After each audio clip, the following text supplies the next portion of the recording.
I'm Lori Larson, Director of Donor Edge at GuideStar. We're glad you've joined our webinar today, Bluegrass Community Foundation and Knight Foundation, a partnership advancing an informed, engaged community. A couple of informational items before we get started. We will have time at the end of the webinar, to answer questions. And you can do that by sending in your questions using the chat feature, which you see toward the right-hand side of your screen. If you'll just type your questions in there, we will work through them. And also, if you are having any technical difficulties, if you can let us know about those through the chat area, we will help you with those. As part of our follow-up for today's webinar, the presentation will be emailed to you and will include any questions and responses that we don't have time to address in our webinar today. We're excited to have today's guest presenters, Bahia Ramos Sanat with the Knight Foundation. Bahia is the Director, Community Foundations, and Lisa Adkins with the Bluegrass Community Foundation. Lisa is President and CEO.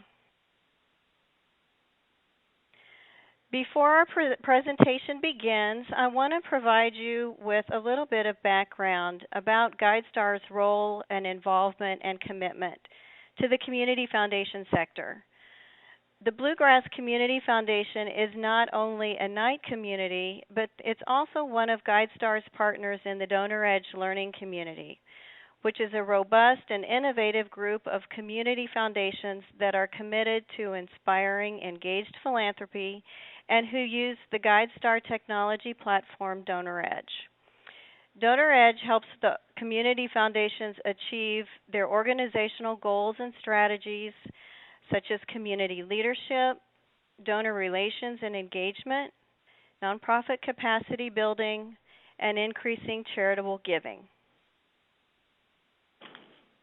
The Donor Edge Learning Community is a partnership and a knowledge-sharing model between the community foundations and GuideStar, and we have a long-term commitment to community foundations sustainability and sector building. The learning community consists of community foundations that are diverse in asset and staff size, strategy, as well as geographic location. By using this model, we've been able to reduce startup costs, staff time, and promote innovation and operational efficiencies within the community foundations. So with that additional background, I'd like to turn the presentation over to Bahia to describe how and why Knight Foundation has partnered with the Bluegrass Community Foundation. Hi, everyone. So in thinking about the work that Lisa has done, Knight has really taken a look at the role of community foundations within their communities and have found that they can really connect their efforts to address information needs to their role as a community leader. And I think some of the leadership benefits we found for foundations for engaging in community information have been, one, to enhance your role in the community conversation and really take part in what's happening among different constituencies. I think, secondly, you've been able to, with the use of information, amplify your visibility and local and national prominence within the sector. Your involvement in the information network has allowed you to generate new collaborations and programs with other nonprofit partners and community members, which I think has helped to develop new insights in identifying opportunities that exist in your information networks within your communities. This helps to facilitate new partnerships with people, organizations, institutions, and systems, and it's really put you forward as a site, a hub for information.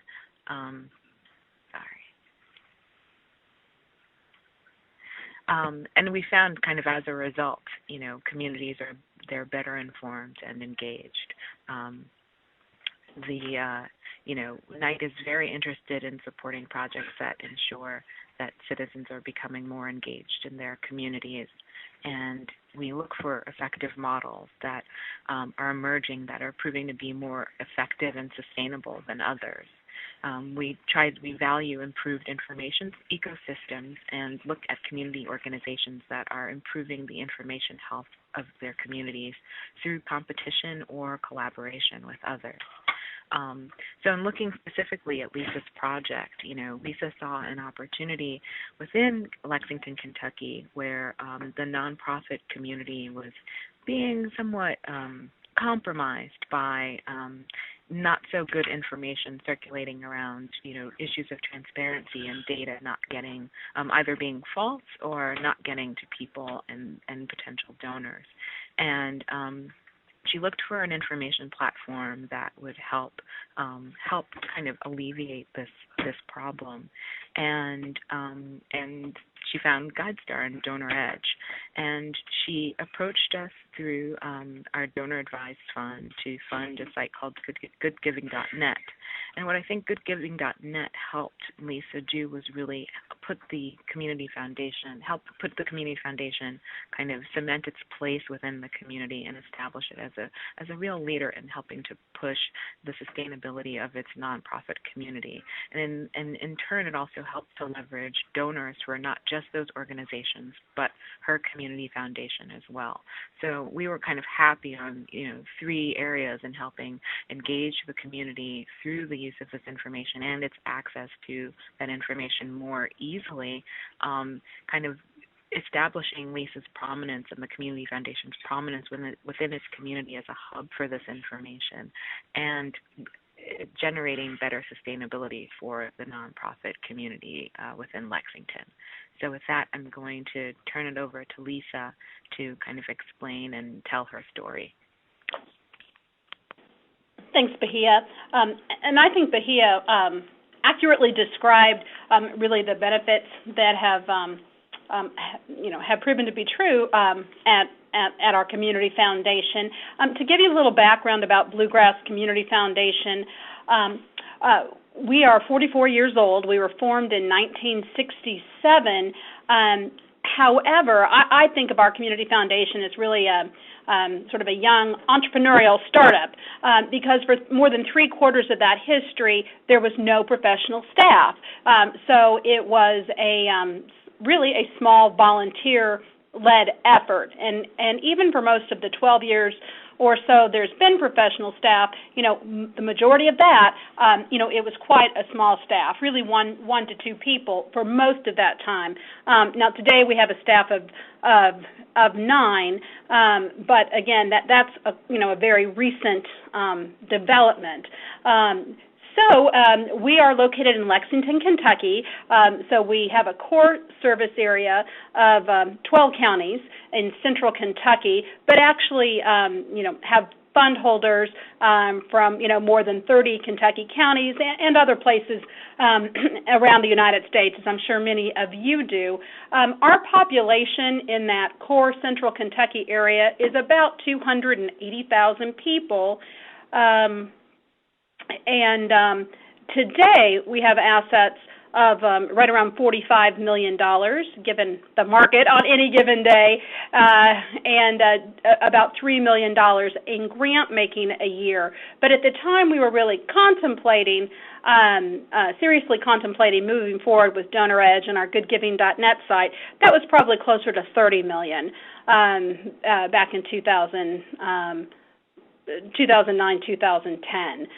So things have changed, quite a bit since then, and I think this has certainly played a role.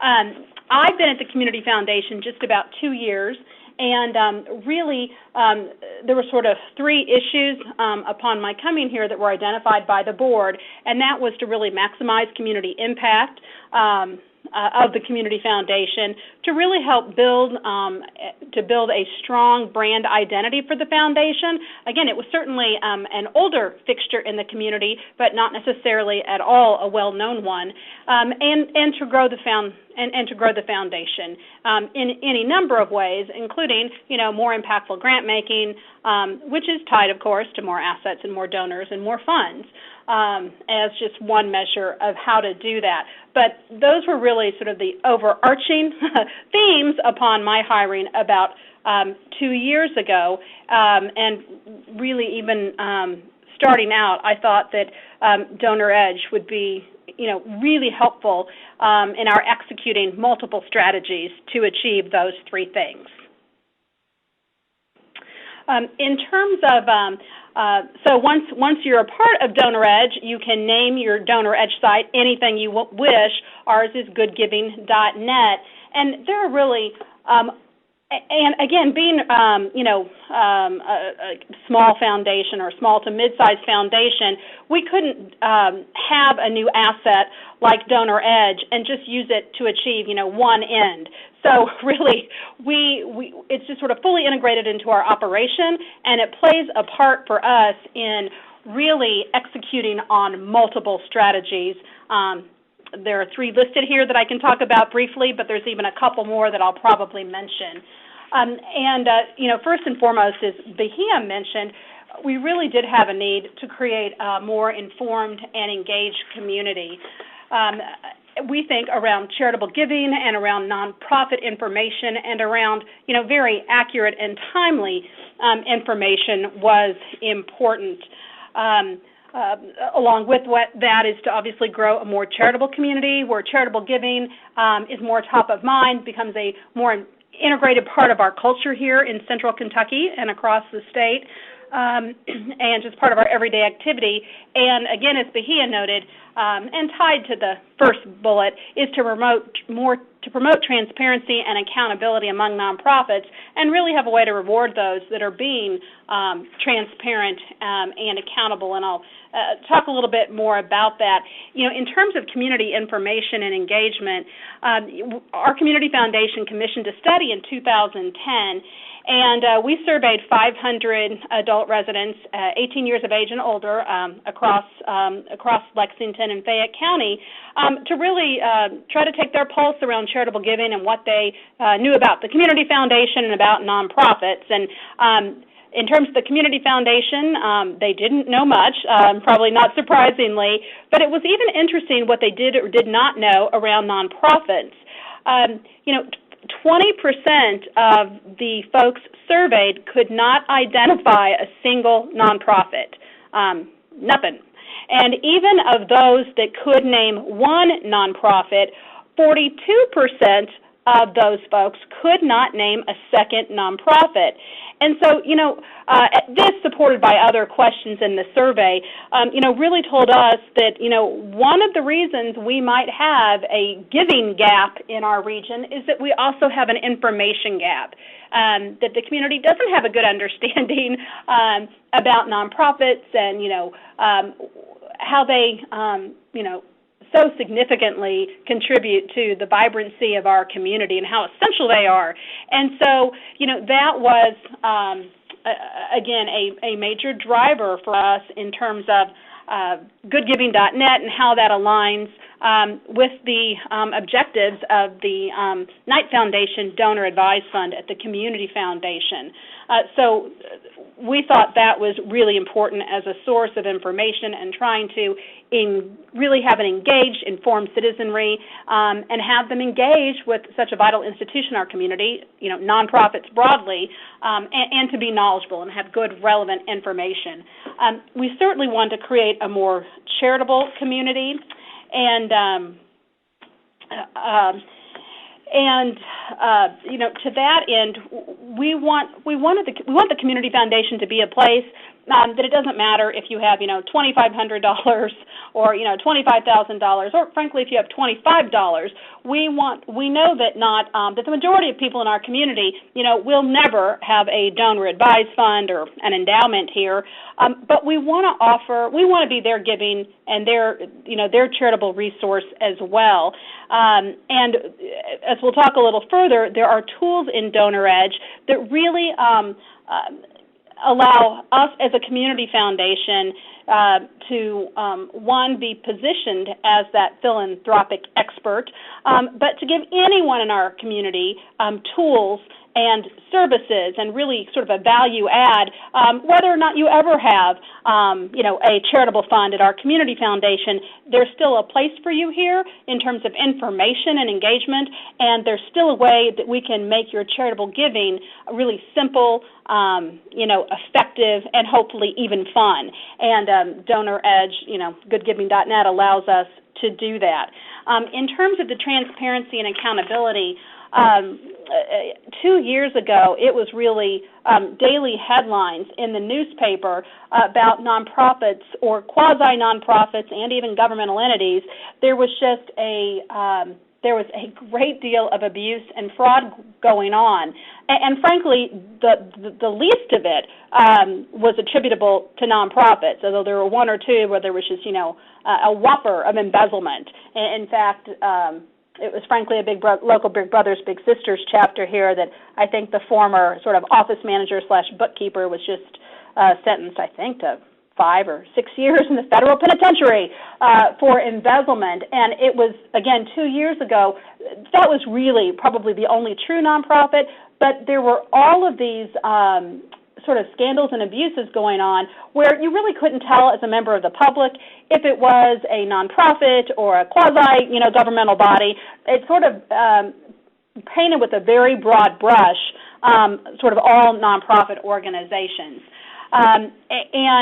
And they weren't being transparent with their information. And again, we thought this was such a powerful way through Donor Edge for our community foundation to really contribute to that conversation and to offer a solution so that nonprofits really could have full disclosure and that they could be rewarded a number of ways for participating in goodgiving.net and putting that information out there. And I will say that our community foundation, we completed the very first portrait or profile in goodgiving.net. Ours was up first because we certainly weren't going to, in our case, ask our nonprofit partners to put up, in this very public and highly promoted site, information that we ourselves weren't willing to answer, and I think that was just important for us as well. So certainly, those three things, those 3 points are ways that goodgiving.net, really supports our execution of those strategies. In addition, I think nonprofit connection has been, really powerfully enhanced. The nonprofits in our region have really seen Donor Edge as a pure value add, and I will also say their participation has really exceeded all of our expectations. We actually launched our Donor Edge site, goodgiving.net, December 1st of last year, so we're not even at our 1-year anniversary yet. And we have something, I think, close to between 160 and 170 completed nonprofit portraits in our site, and we have about another 130 nonprofit portraits that are somewhere in the process. And so what I can also tell you is that it's been very well received by the nonprofit community. It's nothing that they saw as onerous. They've just really seen it as another very I think, substantive, attractive web presence for them, and there's other features that I'll show you shortly to goodgiving.net that they also see as a value add. So it really has, I think, strengthened our position in the eyes of nonprofits and of their board members, and given us new entree from that perspective. So I think all of those have been really meaningful for us. And this what you're seeing now is actually our website, and so you'll see that goodgiving.net is really prominent, and so folks can get to our site by just putting goodgiving.net into the URL, or they can just click right through from our website. And when you do hit goodgiving.net, this is what that splash page looks like, just so you can see that. And And then you can search for any of those 170 profiles right now, or portraits, and this is ours, just so you could see an example of what it looks like. And what's really great about this profile from the nonprofit standpoint is, if you look to the left, it's customized, so you'll see the Bluegrass Community Foundation logo. That's because this is our portrait, but each nonprofit gets to have a portrait with their own logo. They can upload and change their own YouTube video, a photo, and they can switch those out and freshen those often. And what you don't see, but if this was live and you could scroll down, and you also see it at the top of the page, you see that Donate Now button. And so any member of the community, whether they have any relationship with the community foundation or not, if they like what they read in that portrait, they can click Donate Now and make an immediate, safe, secure credit card transaction. And again, that's part of the service that we provide for all the nonprofits free of charge. So again, for many of the nonprofits in our region that are tiny and no staff to mid-size, oftentimes that's an expensive piece to add to their own organization, or they simply don't have it. And so, again, they've seen this very much as added value, that there is this giving tool in every page of their portrait on goodgiving.net. And we can go ahead and move to the next slide. In terms of just some of the practicalities for us, I will tell you that we added no new staff. We simply realigned existing staff. So we did that within our current staff, and frankly, we did that totally within our current budget. The Knight Foundation Donor Advised Fund, it was really critical because that has covered the cost of our annual licensing fee with GuideStar. So that made it possible that we could acquire it, and really everything else we've done with existing staff and with existing budget. And I think we've had great success without any kind of budget or significant budget, or without any kind of significant marketing or communications budget, because we simply don't have that. But I will say it has been quite simple to certainly leverage media interest and media coverage. It simply hasn't been anything that we've paid for, but we've certainly been able to leverage with some good success a consistent media presence. I will also say that another real value in terms of this is the partnerships that have ensued with our local funder community. So I think another benefit to goodgiving.net is that it really can ease administrative burden on both nonprofits themselves, but on funders in terms of the grant application process. So today at Bluegrass Community Foundation, any nonprofit in the region or in the state that is applying for one of our competitive grant opportunities, they must have a complete portrait in goodgiving.net, but our application is very simple, very short. And some of our largest sort of funding partners have also adopted that now. That would include for us the Keeneland Foundation, even the Junior League of the Bluegrass is looking, and they're a significant funder in this region. They are looking to, I guess this month, making a decision, which I think they will be adopting it. But even our city, county government, they're probably the single largest social services funder in the region.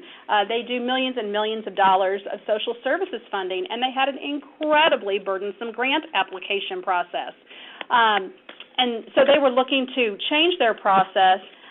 First, they found that 75% of the agencies they historically funded already, in fact, had a complete current portrait in goodgiving.net, so there wasn't that many that they needed to close the gap on.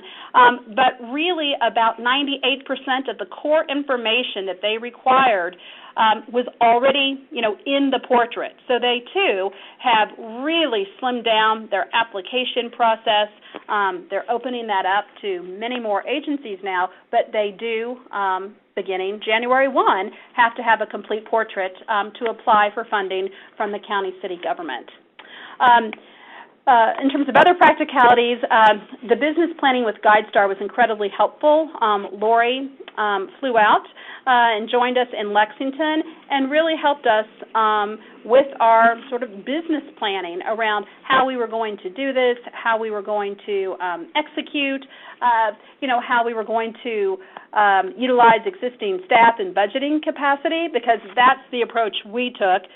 Other foundations have done it differently, but Lori was really a part of that and helping us in terms of that planning and goal setting, and it was incredibly beneficial.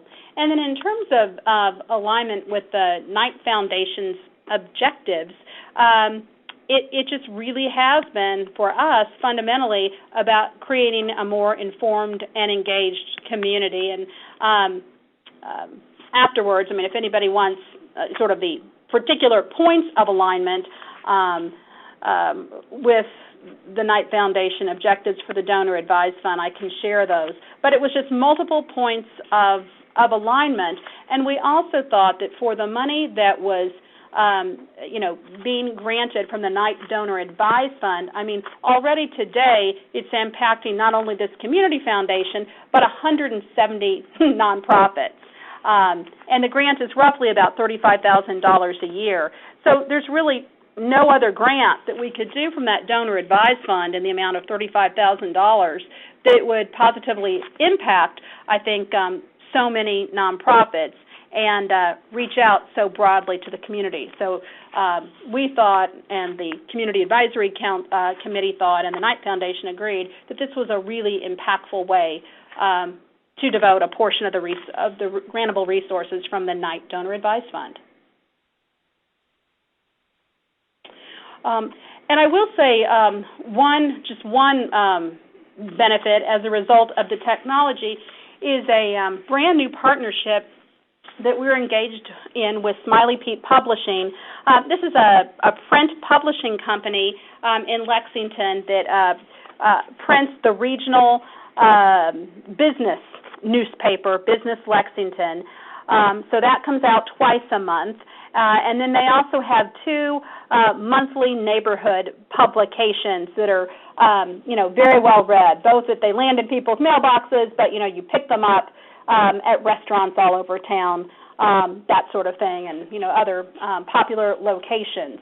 And so what we have done together, if we advance to the next slide, is we are launching something that actually launches later this month called the Good Giving Guide Challenge 2011. What you're looking at there is actually both serving as a poster and and we're in a college town also, so posters are big here, but about 300 posters will go up, all over town about this Good Giving Guide Challenge. Also what you're seeing is the cover of a print insert that Smiley Pete's is going to do. They are printing up 55,000 inserts.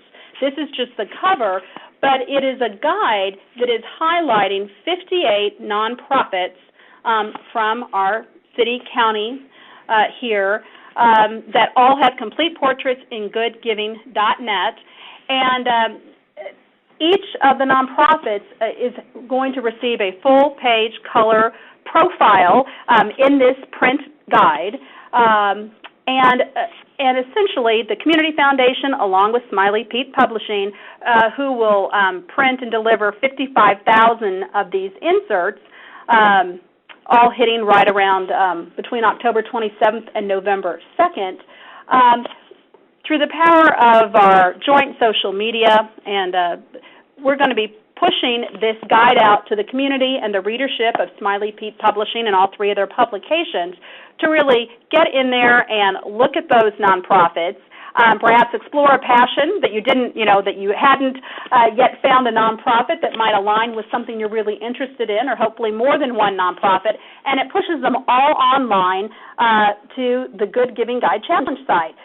This is a portion of the Donor Edge technology that you don't have to activate, and frankly, I'll tell you, we never anticipated activating this less than a year from our launch of the general site, but because we had a donor, a young donor, who knew all about goodgiving.net, and he's sort of a global guru around social media and e-media, he was approached by the Smiley Pete publishing team when they had this idea to really try to reach out to the community and their readership and engage them during the last quarter of the year around supporting local nonprofits. This young donor said, you shouldn't go do this on your own. You really need to connect to the Community Foundation. You've got to see their goodgiving.net.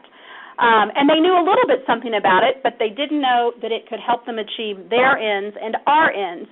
And so we're really excited about this. It'll go live October 27th, so you can come back and look at it then.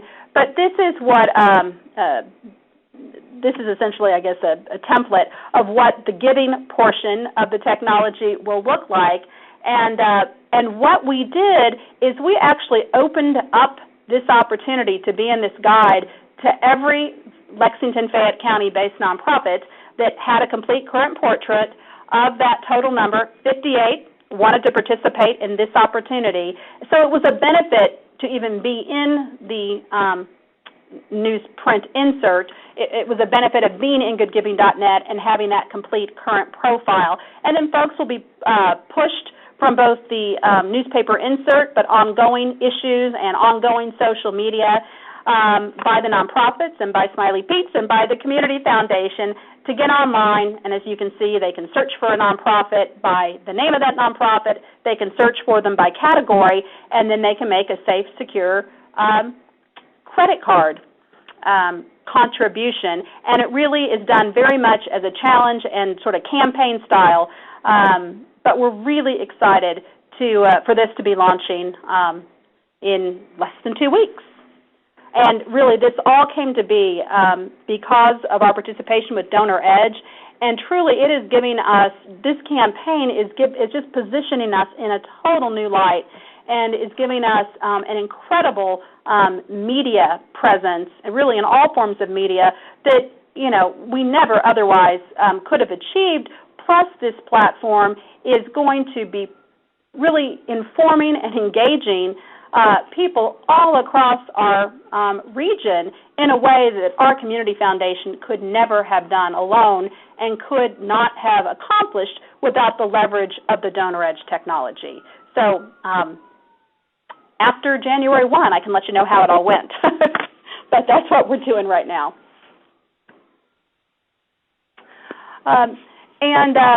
Again, for us, we have a series of success measures. Contributions to new and existing charitable funds is only one. But as as Lori and Bahia and I were discussing this in preparation, one thing that has been really notable, if you look at 2011, is the increase we've realized in terms of donations to new and existing charitable funds in 2011. We set what we thought was an aggressive goal of $4.5 million, not quite double of what happened in 2010, but actually we more than doubled our goal. And I think it's an illustration that we did not decide to go forward with Donor Edge because we thought that it would, help us double our goal in terms of new contributions.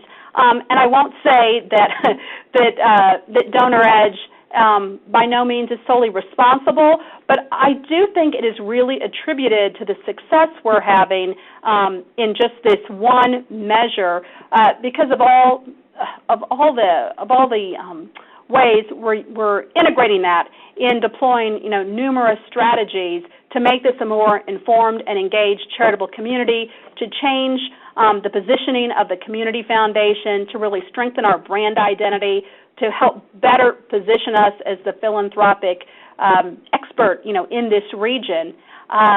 And as I said, there's others, but really 2011, our year ends June 30, was the best year in the Foundation's history. And that comes from a series of impact measures, this only being one. But I think Donor Edge has certainly been a part of that success.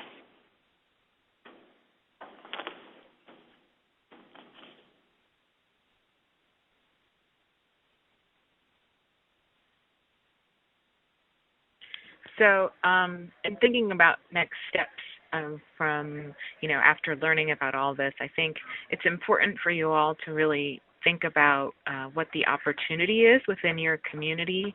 I know that there's particular interest from a number of you in having the platform, but it's really important that you kind of demonstrate, as Lisa did, I think, the impact it would have on the community of nonprofits, the community of donors, on your community foundation, and really demonstrate that as if you would like to put this proposal forward. As Lisa mentioned, she did receive funds from the Donor Advised Fund, the Knight Donor Advised Fund, for the project. And as always, I'm very open to any project that comes my way for Donor Advised, whether it benefits you directly or the community. Again, this is all. I think this was kind of a pitch perfect plan for Lisa, and it's very easy to see why this was necessary, how it was going to be implemented, and how it would be sustainable for her organization. And I think those are kind of questions that you might want to address if you'd like to move forward with it. As we move forward kind of as a foundation, I am trying to establish ways to just kind of generate more support for this, but I think for now you can look to your individual funds to either help subsidize some portion of the licensing fees, or help bring in and leverage other donors to help create this tool for yourself.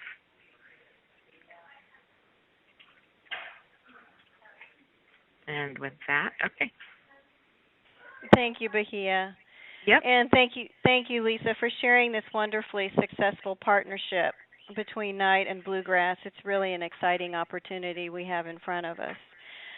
We're going to begin responding to the questions that are coming in through the chat, so we thank you, the audience, for all of those. Before we do, I want to let you know that one of my colleagues, either Lisa Marston or Dan Moore, will be following up with you today or after today for more information around Donor Edge and to really help you be able to take action and answer questions on any next steps that you would like to take. So as we take a look at the questions that are coming in, we have some great questions, so thank you all. I'm going to kind of prioritize these questions based on who I think can best answer them, and then anything we don't get covered today, we will make sure that we forward to you, along with the additional follow-up of sending you a copy of the presentation for today as well. So, Lisa, we have a question that I think would be best answered by you. Okay. And that is, what do you estimate the time that it generally takes for nonprofits to set up their profile the first time? What we've told nonprofits is that it takes 4 hours to do it from start to finish, and that has really proven to be true. I mean, that is what that's what we learned from GuideStar and from other community foundations that are a part of this. And that's one thing I didn't mention. Is that there is this, as Lori emphasized in the beginning, there is this partnership, this network of community foundations that are part of it, and it's a really dynamic partnership, and it's called the Donor Edge Learning Community, and it's a very generous community. And so this community and all those that had rolled out Donor Edge before us, they were just very generous in sharing, their plans, their strategy, their timetable, their marketing and training materials. And so it really, I think, greatly accelerated, our timetable, because there was nothing that we had to create from scratch. It was really taking the best of and modifying. And I think this goes to your question about how long does it take the nonprofits. So as I said, it's 4 hours, and the system is just very simple to use. So what we did as we were getting ready to launch last December 1st is we were holding multiple sessions. I think we started July 1st prior to December 1 of last year. So 5 months out, we started offering, information sessions, information slash training sessions for nonprofits. And the information session, is about an hour or so. It can be anywhere between an hour and 90 minutes, depending on questions. An information session, and there are such great materials that it's very, very simple for the nonprofits to do their portrait. We have a great little one-page sheet that basically gives the nonprofits the buckets of information they need to fill out. It tells them exactly what kind of materials they need, what kind of order to collect it in, what kind of documents they need, and what order to put it in. And we really encourage them, and I'm probably making it sound more complicated than it is, but basically it tells the nonprofit everything they need to collect, the order they need to collect it in, and then they sit down at the computer and they answer a series of questions. And if they do exactly what this sheet does, that has clear graphics and not a lot of copy, it's just everything's in order to answer these questions. And it would be as though someone really gave you an excellent one-page Cliff Note guide to how to answer what otherwise could be, I think, some complex grant application. But it's very, very simple, and the nonprofits seem to be very pleased. And basically, the reaction is that it's unusual that a person on behalf of a nonprofit can finish a grant application in 4 hours or less. For us now, this one time, setting yourself up in goodgiving.net, that's the largest investment of time. Then on an annual basis, it's just tweaking to update those particular categories that need an update, such as uploading your new 990, or if you've had changes in your board 1 year to the next, you can do that. But really, the bulk of the work is just that first time they enter their portrait information. But it's very, very simple to do. Thank you, Lisa. The only thing I would add to the response is the very valuable partnership that GuideStar adds in this mix.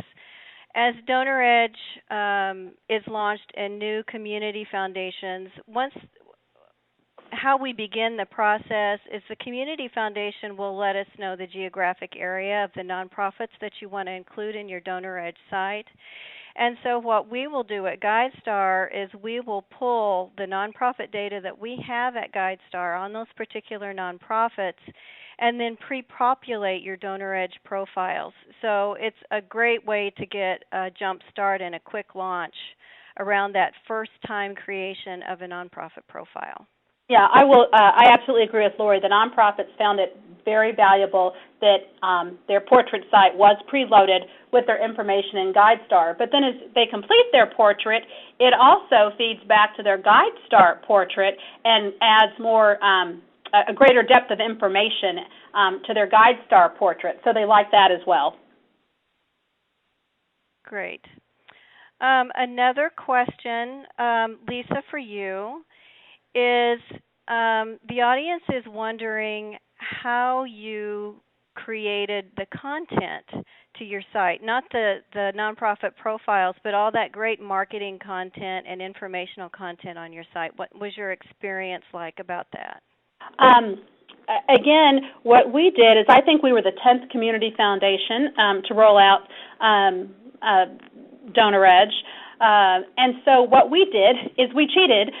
We went to the other 9 that were already up, and we really, we had a small team at the foundation, and we looked at those other 9 sites. I mean, we knew what we wanted to achieve. We already had some objectives about what we wanted to achieve, but we simply looked at the other 9 to really see what we thought was effective and clear and simple, and that's how we did it. We took the best of what was out there, and it made it, again, that really accelerated our timetable and eased up the workload here. And this is Bahia, and I just like to add that that's not cheating, It's a pretty good strategy. Yes, we were taking advantage of the sharing of others. Absolutely, and that's what the learning community and the NI community model is all about, is knowledge management and sharing with each other. We all win when we become more innovative and create operational efficiencies. The only thing I will add to the content is it is very user friendly. Community foundations, there's no programming or anything like that. It's just completely a managed content editing box where you can add any type of styling or add images or a video, connect with your social media platforms. So there's a variety of things, and it's very easy to accomplish. And Lori, I might just add our staff person, Barbara Fisher, who oversees goodgiving.net for us. Barbara is the furthest thing from a technology person. And I will tell you, at first, she was apprehensive when this was going to become, part of the focus of her work. And actually, Barbara loves it, finds it, as I said, incredibly easy to use, very intuitive, and she just has a great mastery. She's the one who, does the information session for the nonprofits. She'll troubleshoot if that's needed. She does the training support to the nonprofits, and it really didn't take her any time to have a really great mastery of it. But I want to be really clear: she's not a data or technology person, and yet, this is a core part of what she does. And not only can she do it, she can help other nonprofits do it. Thanks, Lisa. Another question for you is how are you promoting good giving? Kind of what's your strategy around promoting this to individual nonprofits and using the credit card donation capability? And if you can talk a little bit about what you found for maybe some of those grassroots nonprofits that good giving has really allowed them to accomplish that they did not have available to them initially. Sure. In terms of how we've marketed to the nonprofits, I think one of the suggestions we received from GuideStar and from other community foundations was, again, don't surprise your nonprofit community with this. And so we essentially identified, I believe it was somewhere between 25 and 50 nonprofits, and we invited them, and I should have been back to say that when we were first contemplating this, we really contacted some key foundations and civic institutions and really brought them in and sort of previewed it for them and explained what we wanted to do and got their input and feedback. So we did that first. The next step was, as I said, it was somewhere between 25 and 50 nonprofits, and especially those that are opinion leaders. We essentially asked them if they wanted to be a sounding board for us and be early adopters, and we really, again, previewed it to them.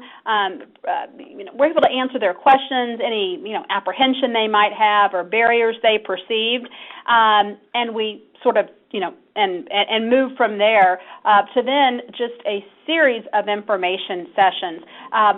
And we really, of course, we did a lot of this by email because it's inexpensive, using, our existing database for nonprofits. But then we really leveraged anyone else we could to blast it out to their network. So the Keeneland Foundation or, other funders, we asked them to blast this opportunity information out. We have a sort of an independent nonprofit sort of leadership center that does, nonprofit training and assistance. They have a very extensive statewide network, so we did webinars with them. We did some joint sessions with them because nonprofits are used to going to them for training and webinars. So really anyone that we could leverage their network, leverage their marketing presence, leverage their training opportunities, we did that, and really we did all of that at no cost. And now that and then we've also from time to time done really simple, inexpensive incentives for nonprofits to refer, other nonprofits. And it's just gaining more traction now that we have 3 and perhaps soon to be, 4 significant funders that are asking nonprofits to have a complete portrait to apply for funding. And it continues to grow. I think there was another part of your question, Lori, that I may not have answered. Or did I cover it? I think the only other piece was nonprofits who are more of the smaller and the grassroots, Oh, sure. gotten any feedback on the capabilities they now have because of, your relationship and the goodgiving.net site? Yes, absolutely. We actually had, it's very interesting. In goodgiving.net right now, there are nonprofits with budgets of under $25,000 and that have no paid staff, all the way up to national organizations that happen to be headquartered in this region, like the Council of State Governments or Center College, which is considered one of the small, best private liberal arts colleges in the country, and we have everything in between. So from very small to very large have found it worth their while. For the small ones, for some of them, it's given them a web presence when they had none. For some of them, it has given them, or I would say for many, it has given them perhaps their first time ever ability to take online donations. And we certainly, as part of our information session, presented the trend data around online giving and how that's growing and how important that is, and also the trend data around the need for online objective third-party information about your nonprofit from potential donors. Whether or not they give online, I guess, Lori, isn't it about at least a third want to find objective information about you online before they give. And so for especially these small capacity nonprofits, from a budget or staff standpoint or both, it's really changed their ability to interact with that segment and to have a much more dynamic presence, and to maybe have a presence at all or an enhanced presence to be discovered through even a Google search. So I think those things have made a difference. And now with this new partnership with Smiley Pete's, there are really dynamic but perhaps small nonprofits that have never had any coverage, in the newspaper, and have never really undertaken a social media campaign. And again, that same young donor that I referenced that brought us together with Smiley Pete's, he truly is sort of a high in-demand global consultant around social media. Today, he just did a presentation for more than half of the nonprofits participating in the campaign around how to really either start or enhance their social media presence and activities around this Good Giving Challenge campaign. And he's going to do this training session for the other half tomorrow. And otherwise, they never would have had access to him and his knowledge. So those are just a few examples. Thanks, Lisa. There's one more question that we're going to have time to get to today. It's come through a couple times, so I'll go ahead and address it, and then we will follow up with each of you on the remaining questions that came in. And the question was around credit card fees. There's two things here that I think are important for you to know. The credit card fees vary between 5 and 6%, and they vary because of the cost of the actual credit card. So, some credit cards just charge more than others. The other important piece of this is that DonorEdge supports a couple of different types of processing models. We have come to learn how important it is to really meet the unique needs of each community foundation. So depending on whether you want to actually do the processing of the credit cards there at your community foundation like you would do a donor-advised grant, or whether you would prefer that processing to be outsourced to a third party. We have a couple or three different types of models, and whichever one of those models best meets your needs, that's the way your DonorEdge site will work. So I just wanted to follow up with that because I know credit card processing fees can be a very important question and important part of the implementation process. Lori, this is Lisa, and all I would add is that, from the earliest information sessions, we just, gave full disclosure to the nonprofits about the credit card processing fees, and just so there were no surprises, and I think that was very helpful.